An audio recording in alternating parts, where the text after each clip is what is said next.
గత ప్రభుత్వం భావితరాల భవిష్యత్తును ఎలా దెబ్బతీసిందో చెప్పి ప్రజల్లో చైతన్యం తెచ్చేందుకు శ్వేతపత్రం విడుదల చేస్తున్నట్టు ముఖ్యమంత్రి చంద్రబాబు నాయుడు తెలిపారు. ఇష్టానుసారంగా పవర్ కట్స్ చేస్తే, ఎవరైనా సరిగ్గా పని చేయకపోతే సీరియస్ యాక్షన్ తీసుకుంటాం. లో వోల్టేజ్ సమస్య ఉండకూడదు, పవర్ ఎప్పుడు కట్ అయింది అనే వివరాలను ట్రాక్ చేసే అవకాశం ఉంది. అన్ని మానిటరింగ్ చేయవచ్చు, క్వాలిటీ విద్యుత్ అందిస్తాం. ఒక్క కంప్లైంట్ కూడా రాకూడదని అధికారులకు ముఖ్యమంత్రి సూచించారు. ఎన్నికల ముందు చెప్పారు. ప్రస్తుతం అందరికి ఇబ్బంది ఏంటంటే పవర్ ఇంటరప్షన్స్ లేకుండా చేసే బాధ్యత నాది. అది రేపు ఎల్లుండి చేస్తా. ఇప్పుడే చెప్తున్నా మీ అందరి ముందర, మా విజయానందకి, ట్రాన్స్కోకి అందరికీ చెప్తున్నా. We are very clear, I am very clear. Everywhere meters ఉంటాయి, బీ కేర్ఫుల్.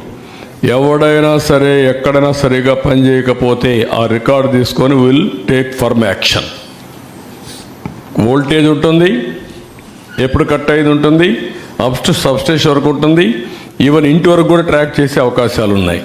కాబట్టి ఎక్కడైనా సరే అది ఉంటే ఆ సిస్టమ్ ఎస్టాబ్లిష్, ఆ సిస్టమ్స్ కూడా చంపేశారు. ఒకప్పుడు ఇక్కడ కంట్రోల్ రూమ్ పోతే యూ కెన్ మానిటర్ ఎవ్రీథింగ్. ఇప్పుడు ఆ రికార్డ్స్ కూడా లేకుండా చేశారు. వీళ్ళు కూడా డిస్టర్బ్ చేశారు. వీళ్ళు వచ్చిన తర్వాత ఎవడు పట్టించుకోదు, వీళ్ళు పట్టించుకోడు, వదిలేశారు.